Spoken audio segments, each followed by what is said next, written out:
মৃত্যুর ৪৩ দিন পর কবর থেকে তোলা হচ্ছে যুবকের মরদেহ।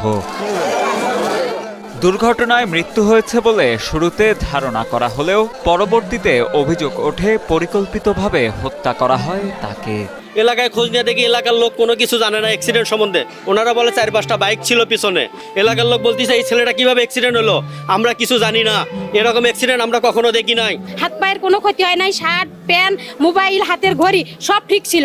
নিহতের স্বজনদের অভিযোগ, নিহত সাদিকের ভাবিকে বিয়ের আগে একতরফাভাবে পছন্দ করতেন তারই এলাকার আকাশ মিয়া। ১.৫ মাস আগে ভাইয়ের শ্বশুর বাড়িতে বেড়াতে গেলে প্রতিবেশী আকাশ কৌশলে ডেকে নিয়ে হত্যা করে সাদিককে। এমনকি পরিকল্পিত এ হত্যাকাণ্ডকে সড়ক দুর্ঘটনা বলে চালিয়ে দেওয়ার চেষ্টা করে আকাশের বাবা মোহাম্মদ সাজু মিয়া। আমার ছেলের ঘড়ি ঠিক আছে, মোবাইল ঠিক আছে, তারপরে গাড়ি ঠিক আছে, আমার ছেলে কিচ্ছু হয় নাই। আর আকাশের বাপেরা কয় অ্যাক্সিডেন্ট হয়ে মারা গেছে। ঘটনাটি ঘটে গাইবান্ধার বল্লমঝড় ইউনিয়নের দক্ষিণ কোমরপুর গ্রামে।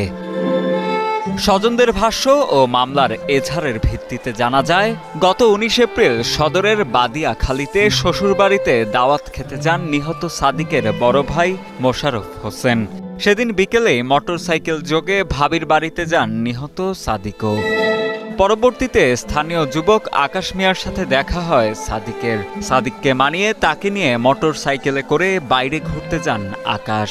এরপর প্রায় ৪০ মিনিট পেরিয়ে গেলে আকাশের বাবা মোহাম্মদ সাজু মিয়া মোবাইল ফোনে সাদিকের বড় ভাই মোশাররফকে জানান সড়ক দুর্ঘটনায় গুরুতর আহত হয়েছেন সাদিক ও আকাশ। রক্তাক্ত সাদিককে পলাশবাড়ী স্বাস্থ্য কমপ্লেক্সে নেওয়া হলে চিকিৎসকরা জানান অনেক আগেই মারা গেছেন তিনি। ছাগাড়া থানার এসআই আসাদ সারুনি ঘটনা দেখায় যে ট্রাক দুর্ঘটনায় মারা গেছে আমার ভাই, কিন্তু ট্রাকের কোনো হদিসে আমরা ওই এলাকায় পাই নাই। ট্রাক দুর্ঘটনা বলতে কেউ বলতে পারে না। আমার ছোট ভাইটা কি জন্য সে মারলো এইভাবে, বাংলাদেশের নাগরিক হিসাবে কোথাও আমি বিচার কি জন্য পালাম না।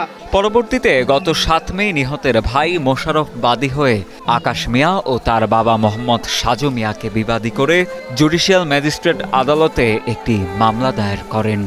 মূলত মামলার তদন্তের স্বার্থেই নিহতের মরদেহ উত্তোলন করে গাইবান্ধা জেনারেল হাসপাতালের মর্গে পাঠানো হয়। এ ঘটনার পর মূল আসামি আকাশ মিয়া এখনো পলাতক রয়েছে বলেও জানা যায়। কয় বলে আমরা রংপুরে আছি, বগুড়া আছি, বগুড়া তো নেই, রংপুরেও নাই, তারে পালাইতো নিয়ে যা পালাইছে। হুন্ডাই আছে, আকাশের কোনো গায়ে কোনো কিচ্ছু ছিল না, মানে ও ভালোই ছিল, কিন্তু আকাশে সাদিকরে হত্যা করছে। শুধু মাথায় এমন ভাবে বাড়ি দিছে, বাড়ির ঠেলায় মানে ওখানে মগজ বাইর হয়ে আইছে, কিন্তু হাত পা এদিক কোনো ক্ষতি হয় নাই। এসব অভিযোগের প্রেক্ষিতেই সাঘাটা উপজেলার আমলি আদালতের জুডিশিয়াল ম্যাজিস্ট্রেটের আদেশে ময়নাতদন্তের জন্য ১ জুন দুপুরে পারিবারিক কবরস্থান থেকে উত্তোলন করা হয় নিহত অনার্স পড়ুয়া মেধাবী ছাত্র সাদিক হোসেনের মরদেহ। স্থানীয়দের দেয়া তথ্যমতে জানা যায়, সাদিকের বড় ভাবি আয়েশা বেগমকে একতরফাভাবে ভালোবাসতেন অভিযুক্ত আকাশ মিয়া।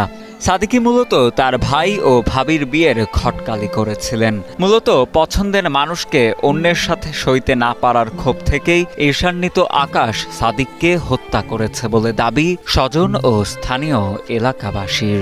এমন পরিস্থিতিতে জড়িতদের দৃষ্টান্তমূলক শাস্তির দাবি নিহতের স্বজন সহ স্থানীয় জনপ্রতিনিধিদেরও। ৩ দিন পর বোধহয় আমরা জানতে পারি যে যিনি গোসল দিয়েছিলেন তিনি অ্যাক্সিডেন্টের কোনো আলামত তার শরীরে পান নাই। আমরা যতটা এখানে লোকজনের স্টেটমেন্টে যেটা পেয়েছি, এটা মনে হয় যে তাকে পরিকল্পিতভাবে হত্যা করা হয়েছে। আমরা চাই এখানে সুষ্ঠু বিচার হোক, দোষী যেই হোক সে আইনের আওতায় আছে।